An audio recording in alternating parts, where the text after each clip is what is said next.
George Pickens absolutely dominated the practice on Thursday. We'll tell you how it happened next.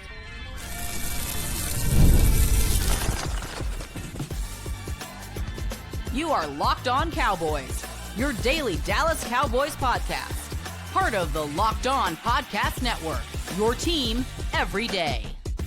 Welcome back to the Locked On Cowboys podcast, part of the Locked On Podcast Network, your team every day. We'd like to thank you for making us your first listen of the day.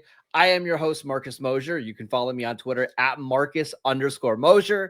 And joining me today, as always, is Landon McCool.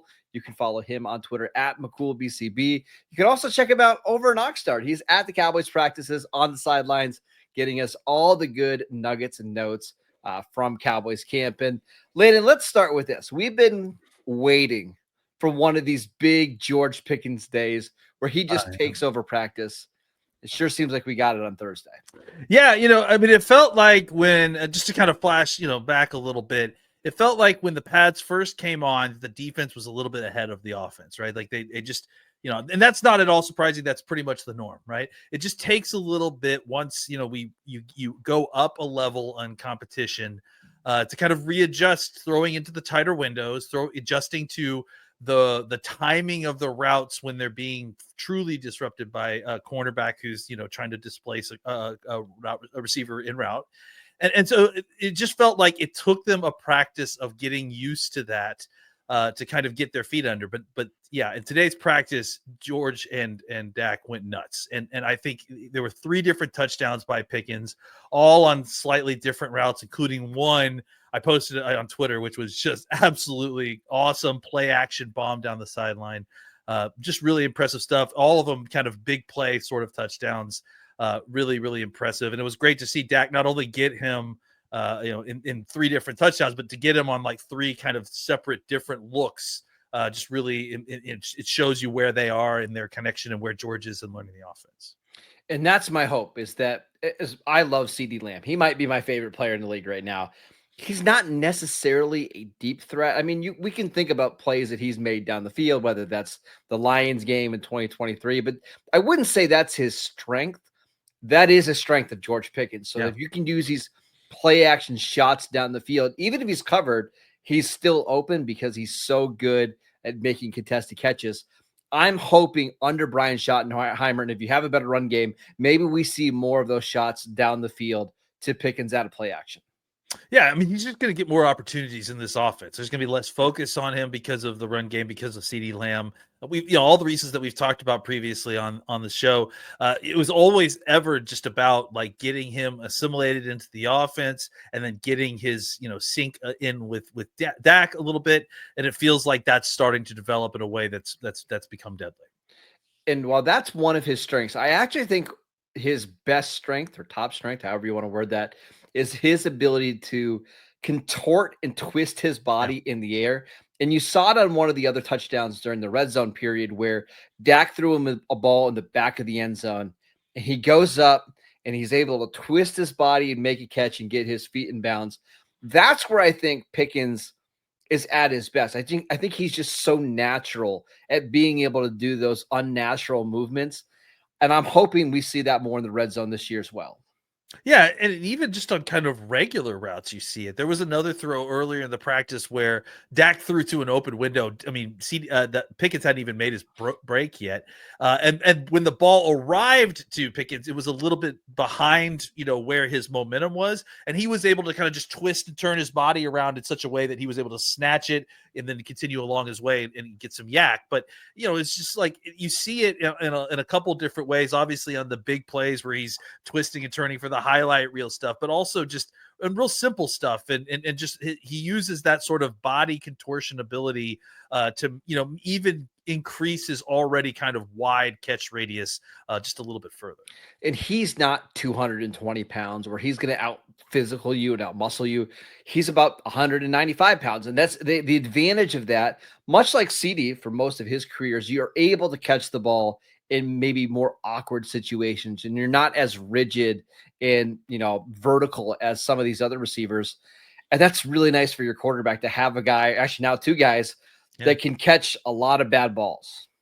Yeah, and he's, and that's what's going to happen, especially when you start, once the pads come on, what you notice is that everything's just a little bit sloppier, and it just has to be a more tolerant of all the physicality that's being put upon you. You need a little bit more margin of error, and a guy like, Pickens has that because of his flexibility. Now, it wasn't just Pickens that had a really good day. This is, by all accounts, the best practice we've seen from Dak Prescott this year. Tell us more about what you saw from him on the field. Yeah, I mean, he was just, he looked really comfortable. He was finding guys. He was seeing the field very well. He got CeeDee Lamb on at least one other touchdown. I think Mingo had a touchdown as well. They had a really, really cool concept where they played trips to the field side, and they had Turpin as the number 3 receiver inside, and then Pickens on the outside and CeeDee between them. And they ran kind of like almost like a 4-vert situation with a backside drag route from the tight end, but Turpin's route was more of a deep over route, which again, we've seen a lot of these deep over routes in these practices, which is really great because it's not something that they necessarily love to play, to run a lot. And I'm thinking that it may be because of increased comfort with their blocking, to be able to block up a play like this. But anyways, on this specific play, they blocked it up, they got it done, and Dak was able to hit Turpin on this super deep over route that would have been a touchdown for sure. It's just stuff like that they're able to do because they're able to break guys free because there's so much attention going to be paid on not only CeeDee Lamb but George Pickens now. So it's really hard to cover all these guys. And I'm glad that you brought up Jonathan Mingo, because honestly, he's just somebody that we haven't talked about probably enough so far through 2 weeks of camp. We really haven't heard that he's struggled at all. In fact, you're hearing more positive things. It sounds like, and again, you tell me if I'm wrong, it sounds like Mingo is having a really strong camp. I would say that he is having a really strong camp simply because, the thing I've been concerned about is where is Mingo's floor? It just doesn't feel like he was consistent enough to be even like a rosterable wide receiver at times. And now what you've seen is that, I think he's probably the leader in the clubhouse for that, whatever you want to call it, wide receiver 3. The role that Jalen Tolbert and him are battling for, it feels like Mingo is a little bit ahead. And I think because I'm shocked by that. Well, I got to tell you, it's every bit as much as the fact that Tolbert just hasn't necessarily flashed a ton, and Mingo is just consistently good. He hasn't necessarily had a bad day that I saw, and he's had a couple of eye-opening big plays where he was able to make a play of the ball, score a touchdown. And I just don't feel like I've seen as much of that with Tolbert like I saw last year. I understand that Tolbert got a lot more opportunity last year because CeeDee Lamb wasn't in, but it just doesn't feel like he's quite as high a floor a player right now as what we've seen from Mingo on a snap-by-snap basis. And then you add in the fact that Mingo is a much more physical player and adds an element of yak that I don't know that necessarily you get from Tolbert. You wonder if Mingo isn't going to potentially be in a spot where he could potentially take that job. Based on what you've seen, through the first couple of years of their career and based on what you've seen in camp, is Mingo a significantly better blocker than what Jalen Tolbert is? Because I do wonder if that could ultimately decide who's that wide receiver 3, because I do think there's going to be times where on first down, hey, maybe that's when CeeDee Lamb gets a quick break and it's Mingo or Tolbert coming in the field to block a little bit. I don't know that I feel comfortable grading, comparing their blocking quite yet, just because I haven't seen enough of Mingo yet. But I will say this: I think that Tolbert is a good blocker. When he's out there and it's his job to block someone, he usually does the assignment well. I think the question you have is, could Mingo be a plus blocker because the Noah Brown level blocker? Yeah, he's 220 pounds. He's a big body. Maybe he can, get a little bit more oomph into these corners. And, they're digging out safeties too, who are sometimes bigger bodies. So maybe you need a bigger body like that. All right, let's talk about a cornerback update. We actually got 2 of them coming out of Thursday's practice. We will get to that next. This episode is brought to you by Monarch Money. Do you ever wish managing your money felt easier? With Monarch Money, it can. Whether you're trying to grow your savings or you're planning a big purchase, Monarch puts you in the driver's seat. It's like having your own personal CFO, giving you full visibility and control over your finances. Monarch Money is more than a budgeting app. It's a complete financial command center. You can track all of your accounts, all of your investments, and your spending in one place. So in addition to managing your money, you're also building your wealth. My family has been using Monarch Money for the last 9 or 10 months. It's unbelievable how much money they saved us. We've cut back on some of our spending. We've cut back on some subscriptions, and now we are building wealth. So take control of your finances with Monarch Money. Use code LOCKEDONNFL at monarchmoney.com for 50% off your first year. That is monarchmoney.com, code LOCKEDONNFL for half off your first year. Welcome back to the Locked On Cowboys podcast. We'd like to thank you for making us your first listen of the day. We are breaking down all of the news and notes coming out of Cowboys camp on Thursday. And we got some interesting pieces that were released on the Thursday afternoon. I always laugh when this happens, right? Practice happens, and then you get all these insider pieces that happen. Let's start with this one. Trayvon Diggs, who was out he was rehabbing a little bit. He was also playing around on the field with Micah Parsons. Is that accurate to say? That sounds right. Okay. Yeah, absolutely. I saw there was a time where Micah was lining up as a receiver. This is like off on a separate part of the field. And Diggs was backpedaling, drove on the football, and made a play. And when I saw that video, I'm like, oh man, he's not that far away. And it seems like that's where you kind of stand. But we heard from a couple different beat reporters that the Cowboys think this might not be like an extended absence. Like there's a chance Diggs could be back on the field as soon as week 1. Yeah, I mean, having been out here and seen him a little bit, I have my questions about what exactly is going on here, right? Because to me, my eyes don't see somebody that looks like they're, not going to be playing football in September. We're still over a month away from week 1. He doesn't feel like a guy that's multiple months away. No. And that's the interesting thing is that obviously all the messaging has been about like, hey, we wanted him around here. We wanted him practicing and we wanted him working with Britt Brown. We think we got the best team in the world. And but also like the video you see of him moving around, it doesn't seem like that he's a guy that missed out on a bunch of recovery. It feels like he's probably ahead of where they expected him to be, and I think that's probably bad messaging for them to talk about. And so they probably are going to intentionally slow play this to just save face for the fact that, oh, maybe we were wrong and this guy did a good job on helping Trayvon recover. Because here's the thing. I was talking to you about this. Trevon Diggs, his brother, did the same sort of rehab with the same guy, Dr. Reef, right? Is his name, I think, from out of Miami. And they were on different timelines. His brother got hurt earlier in the season than Trayvon did.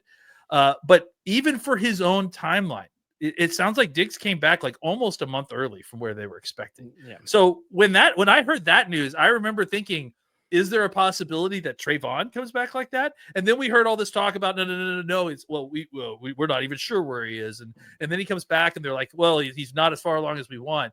But then our eyes tell us everything the opposite. So I wonder if this isn't a situation where we're going to be like, oh yeah, he's fine. He's going to be practicing today, and they just kind of pretend like they never even mentioned the fact that it was a huge detriment to Trayvon's career that he went to go practice elsewhere or went to go rehab elsewhere.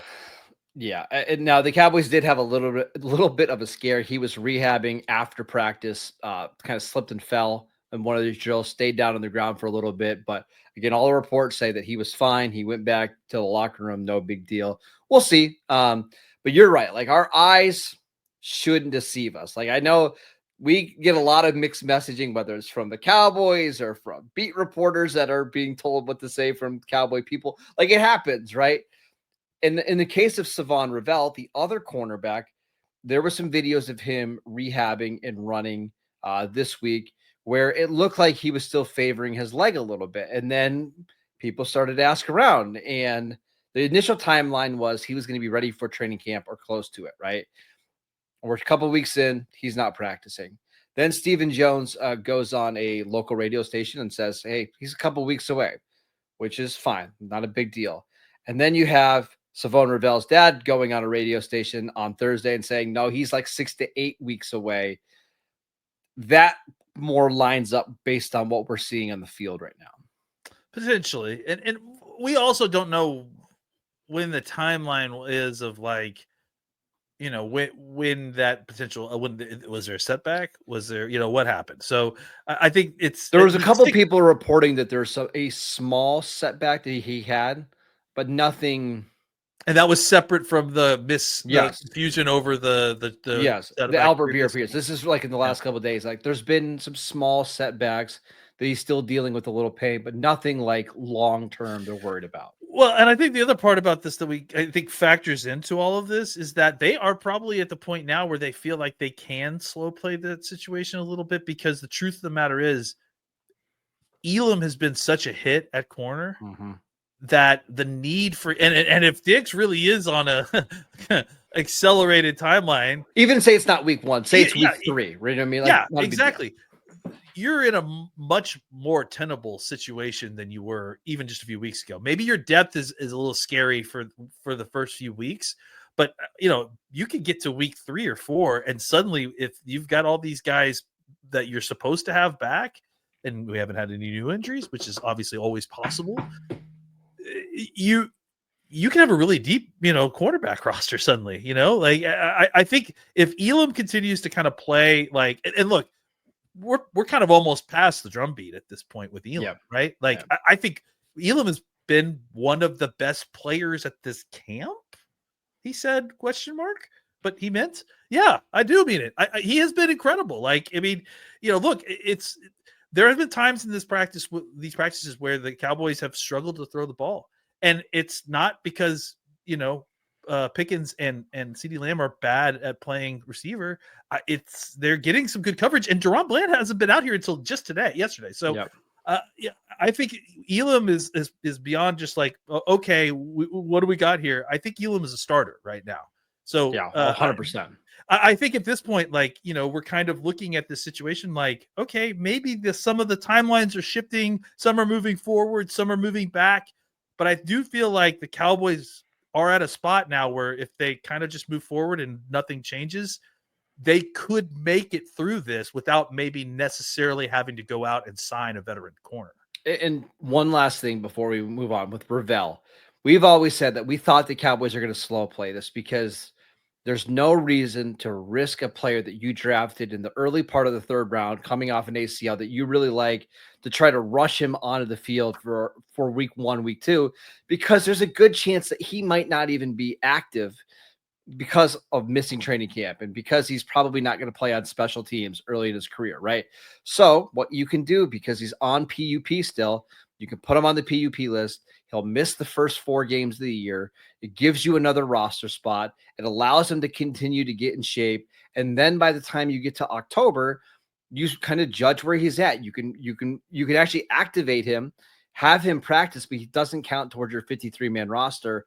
I wouldn't be surprised if that's how they ultimately play this, just to give themselves the most flexibility and protect Ravel the best they can. Yeah, once they get about the halfway mark, and we're pretty much there of training camp, they start looking at mechanisms to stash these guys, right? Yes. And if you're just injured enough to kind of make it onto a pup list and they don't plan on playing you, that's where you're going to end up. So, at this point, like, there is zero rush to hurry him back. If you feel confident about the group you've got, or if you feel like, hey, we can make it through these first few weeks with these guys. You slow play this, allow this guy some learning curve, get back healthy, and not just roll him out. A rookie coming off an ACL injury, ease him in there to be the start. Yeah, ease him in there so he learns the right way. All right, let's talk about some more notable performances from training camp on Thursday. We will get to that next. This episode is brought to you by 5 Hour Energy. It's time to fuel it up and turn it up with 5 Hour Energy Transfusion. It brings the bold grape, ginger, and lime flavor of your favorite golf drink, minus the alcohol, into a quick, energizing shot. Whether you're out sinking birdies or just making memories with friends, this one is a hole-in-one for your energy game. And let's be honest, some days on the course and even off it, you need that little bit of energy. It becomes a drag when you get into hour 4 of playing 18 holes of golf. I get it. I need that energy. Sometimes you have to go with the energy drink at the turn. It's not worth it. Go with a 5 Hour Energy. You'll feel great, and it tastes absolutely amazing. So go to 5hourenergy.com today. That is the number 5, hourenergy.com. You can use our promo code LOCKEDONGolf to receive 20% off your first order. This offer is only valid on September 30th or until September 30th on one order and can not be used with other promotions. And this code is not good on subscription orders. And whether you're meeting up with friends or trying to turn 18 into 36 holes, get the energizing boost you need to power through. Order transfusion flavored 5 Hour Energy shots today. Welcome back to the Locked On Cowboys podcast. We'd like to thank you for making us your first listen of the day. For your second listen, check out Locked On Bets. Betting experts Lee Sterling and Kevin Rogers have daily MLB locks and can't miss football futures. Find Locked On Bets on YouTube or wherever you listen to your podcast. All right, Landon, the floor is yours. Give us some players or things that stood out to you during Thursday's padded practice. All right, you want to start with offense or defense? Sue offense. All right, offense, let's start with the running back situation. So Miles Sanders was not at practice today. It was mostly Javonte Williams and Jaydon Blue, mostly really Javonte Williams. I will say this, now that we've seen him in pads a little bit, I do like how Javonte Williams operates in tight spaces. Like he's a kind of a bigger back, but he is a little bit nimble. Like when he gets into the kind of trying to get through the hole or work through trash, he finds a way to kind of get skinny and he can get through. And he has enough power that he doesn't get necessarily like disrupted by arm reaches or anything. He runs through arm tackles pretty decent. I haven't seen necessarily a ton of explosion, but on the inside runs, I like the way he sort of just navigates things a little bit. So there's that.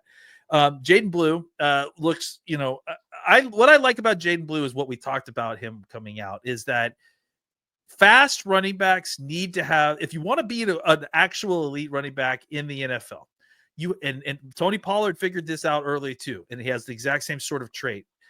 You have to figure out, you can't just be fast. You have to figure out a way to use your vision and have patience and trust your speed so that when you're behind the line of scrimmage, you can let things kind of develop in front of you. And then when it's time to go, you get through the hole quickly. And that's one thing that we saw with Jaydon Blue. He was able to see it in front of him, hesitate, kind of get through the hole quickly and get up down the field. We heard Brian Schottenheimer talk, I think it was yesterday in the press conference about how, he's kind of taken on that the responsibility of like all the extra stuff that it takes to be a running back in the NFL. Mm-hmm. It does seem like he has a little bit of nuance to his game a little bit, which is great to see. I was going to ask you about Nate Thomas, who was playing left tackle on Thursday. He had a pretty good day. I mean, definitely won some and lost some. I mean, I think the areas in which he's it feels like specifically the guy that seemed to get him a bunch of times or a couple of times at least was Izaraku, right? Because he's just so fast off the ball. He's so quick.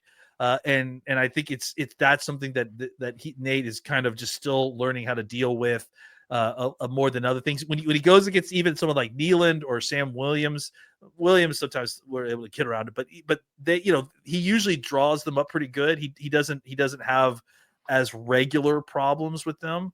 But with Izaraku, he really does kind of, it seems like he's got his number a little bit and he's learning there. But I have to say, like, for a backup left tackle, like we're in pretty good territory. It feels like, I mean, I don't feel like we're in danger zone situation from what I've seen in Nate Thomas in pads. Like I'm intrigued. I definitely want to make sure that the Cowboys give him some help when he plays the Eagles. I want him to play 100 snaps in the preseason because I want him to be feeling good and comfortable by the time we get ready for week 1, if they should need him. But I'll say this: it's not too big for him at all. Like, he looks comfortable doing this, and he's not panicked. He's definitely athletic enough. He's definitely powerful enough. I think it's probably just experience and technique that he needs to kind of continue to work on. But I mean, who knows? Maybe the Cowboys found another, guy, which I mean is pretty impressive. Great. Donovan Ezaraku just beat just about everybody. We don't need to spend too much time on him, but I did want to ask you about one more defensive player before we head out, Landon. Perrion Winfrey, which we've talked about for a while, being a steady drumbeat. How did he perform on Thursday? I mean, still good, more good stuff. It's impressive because I just didn't have any kind of expectation for it. I just didn't really know what to expect. And the Cowboys have a decent, second string offensive line, and he's going against them every day, and he's getting opportunities with the ones as well, and he's looked pretty good. I think the Cowboys have like 3 or 4 defensive tackles that are all kind of the same quality a little bit, not great, but like think okay to solid, like rotational guys, right? Yeah, so I'd love to see one of them kind of pop a little bit. I mean, Osa's Osa, he's good, but he's still like, not, he can't play everywhere. So I think we've seen decent defensive tackle play, but all of them are all kind of the 300-pound guy that can kind of get upfield. I will say this: I don't know, did we mention the Mozzie stuff No, go ahead. We have a couple seconds. Go ahead. Real quick. Mozzie told me that today that he actually played at 305 the last 2 seasons, and that he's at 315 now. So I don't know where the weight loss thing came from. Oh, it was Schottenheimer, but maybe someone was mistaken. So there you go.